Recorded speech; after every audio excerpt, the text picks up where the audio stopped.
As you can see, I did not rush out these 5 headlines, maybe because Hansi Flick kind of told me not to. He said in the post-game presser he didn't really care too much about the loss, and it was more about the team being healthy, enjoying their football, and enjoying the fact that the work was done, and they're the Liga champions. So yesterday was much more about the celebration and the fanfare and all those things, and really this 5 headlines is just for me to get some morsels to think about as we continue to end this season. Meanwhile, congrats to Villarreal for making it back to the Champions League. That was what was at stake for them. And I do want to apologize. Barcelona did lose, and I didn't have that pre-planned. That's not why I didn't do a watch-along. I was like, yeah, know that. But I didn't have the watch-along for last week. I won't have a watch-along for Athletic Club on Sunday, but I will have a watch-along for the Barca Femení Champions League final against Arsenal on Saturday. So make sure you keep an eye out for that. That is going to be a huge game, and I have missed all of you, but I've also missed all of you here on YouTube or on your podcast app. So welcome to episode 691 of the Barcelona Podcast, brought to you by the Blue Wire Podcast Network. I am Dan Hilton, and yeah, let's get into it. Maybe not too many actual things to talk about, but maybe a few things to think about after Villarreal's loss. So here are the 5 headlines from Barcelona's 3-2 loss plus trophy celebration against Villarreal. Headline 1 is Trophy Hangover. I know that they celebrated winning the Liga trophy after the match, but the parade and all the fanfare that came with winning the Liga, well, I feel like the team was still a bit slow, still a bit hungover from that one. But the lineup that Hansi Flick went with wasn't one that you would expect to have that kind of lag. He went for it. Yeah, we thought we could have seen Ansu Fati, maybe a little Inaki Peña sprinkled in there. No. This was, with the exception of Balde not being fully fit, pretty much the best 11 that Hansi Flick could go with who was available. He wanted to make a statement and kind of celebrate that Liga trophy in front of the crowd in the last home game of the season. Unfortunately for Barca, Villarreal didn't care about any of that because they go up 1-0 early in the contest. I know they may not have been fully mentally focused, but this is Barcelona giving up another goal within the first 5 minutes of a match, which shouldn't really happen, especially here in the second half of the season. Villarreal did really well to use the midfield line to keep themselves onside. Kubarsi couldn't jump in time, and that meant that Arias Perez goes across Ter Stegen after Pepe found him in the middle, and Barcelona are down 1-0. The things that jump out for me with this kind of play is that I'm not putting blame on these two players individually, but between Szczesny, maybe here in the last 2 or 3 weeks, looking a bit more like the retired Szczesny than the Szczesny during that long unbeaten run for Barcelona. And then Ter Stegen coming back from injury, yes, but clearly A, not looking healthy, but B, maybe not necessarily being the best fit for Hansi Flick in this system. I come away from this game, and I think I'm going to be saying this for the next few weeks. The two spots that Barcelona need to, so not can, but need to upgrade this offseason is a backup left back, which, as I've said before, is easier said than done. And I do think the goalkeeper. I've been saying that for a few months now, and I'll continue to say that again. It's not a knock against Ter Stegen or Szczesny or even Inaki Peña, but I think Barcelona and Hansi Flick need a goalkeeper that better supports his system. The line of confrontation being so high with that offside trap, even more so than under Xavi, even more so especially under Ernesto Valverde in that 4-4-2. And that line of confrontation and the offside trap changes the role of a Barcelona keeper. So instead of playing out of the back, especially if Araujo is not one of the center backs in front of you, you don't necessarily need that elite ball playing ability from a goalkeeper, but instead you need a goalkeeper that is going to be mobile off his line, is going to judge space really well, and because it's either an offside trap or they've pretty much got into your penalty box, you've got to be good in set pieces and you've got to be a reactive goalkeeper. And looking at Ter Stegen conceding 3 goals off 3 shots on target against Villarreal, that's not really the goalkeeper that he's ever been. He's elite in other things, but I don't think Ter Stegen and Hansi Flick is the perfect combination. And the same thing with Szczesny. It's much more likely that Szczesny will turn back into retired Szczesny in the next year. Not saying he's choosing to retire, but I'm saying that his form should dip back to retirement form as opposed to be just as good as he was this season. I think, unfortunately, we can expect more of the retired version of him than we would expect to have him repeat what he did this season.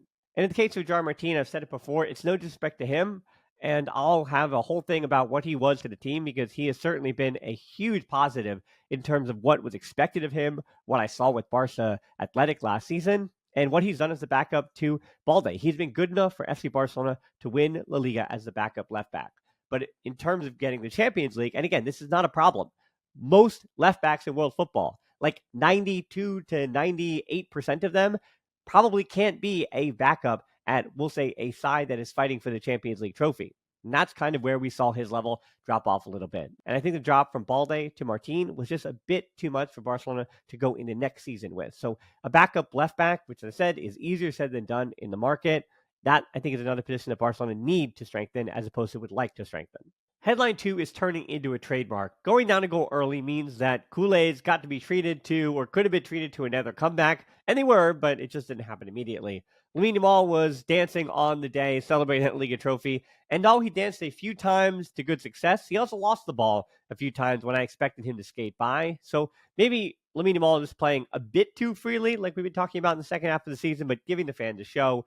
There was also a tree of opportunities for Fermin Lopez in the first 15 minutes. You know that he's pushing hard to get a few more goals this season. He was stopped by Luis Jr. each time, but the third, which was blocked. Then we saw Lewandowski's head almost score another and trying to push Mbappe in the Pichichi race, which I don't think he's going to catch him at this point because Eric delivered a really dangerous ball to his head. The keeper, again, was there. In the 34th minute, Eric got a header chance himself. Eric back up right back for next season along with Hector Fort. That, I think, is set in stone for me if Eric Garcia wants to do that. Pedri delivered it. It was punched away by Luis Jr. Deja vu on that. But Luis Jr. could do nothing about the 38th minute golazo from Lamine Yamal in what is a shot that is absolutely becoming his trademark. What more can you say about Lamine Yamal this season? It's hard to quantify what I'm going to have to say about him, hopefully 15, 16 years from now. In the build-up to this goal, he actually pushed Fermin Lopez wide on a pass. So I was thinking about writing a note about that. It was a little sloppy from Lamine Yamal. I decided not to write anything down because it's Lamine Yamal. He'll probably make up for it. Not every ball has to be perfect. And then moments later, of course, it's pretty much a perfect ball. Almost a broken play, too. Eric and Lamine play short balls to each other. Eric falls as he gives it back.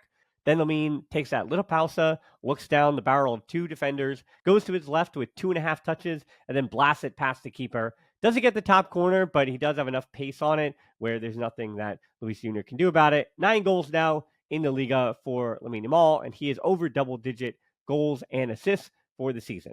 And the fashion in which he's done it with, it's funny. I have a lot more to say about Lamine Yamal when we talk about this season in review, so I'm just going to leave it with you. You know how good Lamine Yamal is, or else I think you're getting an idea. Headline 3 is Fermin adds to his total. Fortunately for Barcelona, or unfortunately for Villarreal, Ayaz Perez goes down right before the halftime whistle. So that being Villarreal, playing the last few moments of halftime with just 10, and Barcelona were able to capitalize on that. They had more possession in this game than it seemed to feel like, but Villarreal had more possession than sides have been having against Barcelona recently. Villarreal, I thought, had a pretty decent game, but it's hard to do anything with Lamine Yamal when he's doing things like he did in the 45th plus 4th minute. It was a peekaboo between two defenders. Fermin did a really good job keeping possession, too, on that play, and then Lamine Yamal splits the double team, hits the crossbar, but building and getting Villarreal out of sorts, that helps them because moments later, it's a 2-1. Fermin scores on a failed clearance.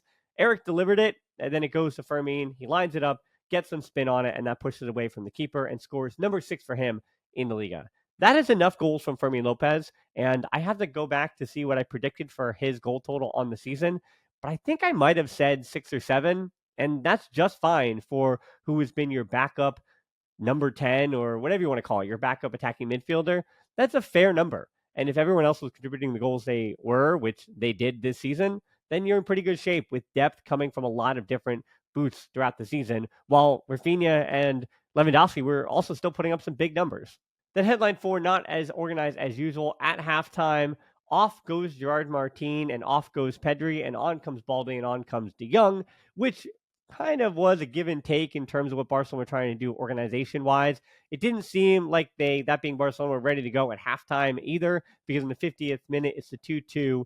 Comasanya beats the offside trap and just barely beats the offside trap. On initial look, it looked like Inigo Martinez and Balde were keeping him onside, but it was actually Kubarsi by the smallest margin.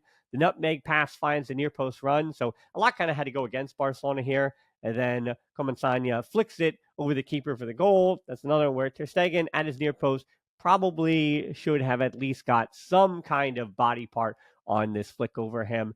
Maybe he committed too late, maybe he committed too early. Either way, I think Ter Stegen probably could have done a little bit more on this. And so that's the 2-2. And as they continued on in that second half, the only real bigger thing to know offensively for Barcelona is that Lamine Yamal and Fermin Lopez still continue to be the biggest outlets for anything. If anything was going to happen for Barcelona, that's where that offense was going to come from. Lewandowski didn't really look fit, and as I've been saying you for a few weeks, Rafinha did push through a lack of fitness when the matches were really, really important. But in a match like this, where it's not as important, that guy needs some rest. Then headline 5 is Yellow Submarine play spoiler. Of course, Barcelona were, I think, already thinking about the post-game celebration at that point. At 2-2 in the 73rd minute, on comes Pau Victor and Hector Fort for Lewandowski and Eric Garcia. I thought De Jong and Gavi throughout the game, though, did a pretty good job. I know I haven't mentioned Gavi yet at all, but I think Gavi did a pretty good job generally man-marking Alex Banea. He wasn't as central, that being Banea, to everything that Villarreal was doing as he has been this season. As I've mentioned before, probably in my 11 for the season in the Liga. Banea has been that good for Villarreal, but he couldn't be stopped forever. He had one of his best feeds come in the 75th minute, but I still come out of that with a net positive for Gavi and De Jong and their work on him. 76th minute, Rafinha tried to get involved. It was a shot wide. And then the 80th minute, here comes the winner. It's Taylor Buchanan, a player that I used to watch with the New England Revolution here in the United States, but now he's made his way on a roundabout way to Villarreal. And you know my pet peeve, right? It's goals off throw-ins. There's nothing that frustrates me more than goals off throw-ins. And yeah, sometimes you get a bad bounce, but that just means that there was a part of you that was turned off, that was sleeping. So always a frustration when a goal comes off a throw-in. And this is how this gets off.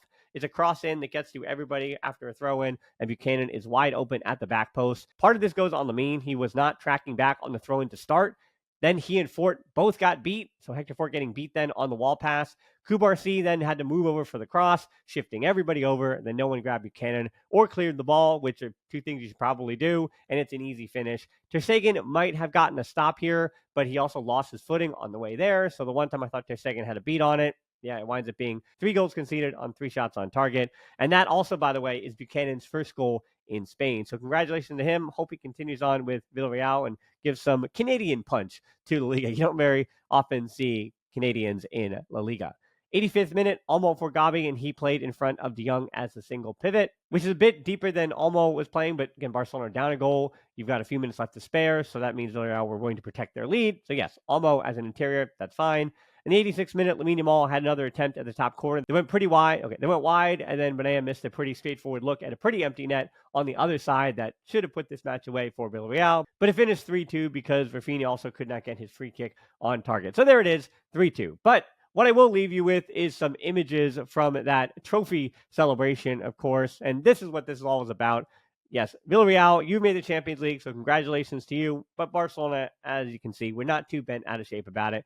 They have won the Liga because they were the best team in Spain, and not even by a little margin. You watch Real Madrid this season, it was Barcelona, and I know that throughout the last 2 matches here, it's going to feel in that table a little bit closer than it actually was. But Barcelona took care of business across the 38 matches in the Liga, so plenty proud of the Blaugrana this season. And so whether it's Pedri, Lamine Yamal, Kubarsi, even Christensen, Eric Garcia, Gerard Martin, Balde, Lewandowski, even Pau Victor, a little Ansu Fati sprinkled in just around the edges, whoever you needed for Barcelona. This was a full, complete team effort. And I guess my heart today goes out to Ansu Fati for having warmed up but then sent back to the bench. So maybe only Barcelona player that was truly, truly disappointed on the day, because of the rest of them, as I said, they wiped off those frowns and turned them into a grin pretty quickly once that big piece of metal was in their hands.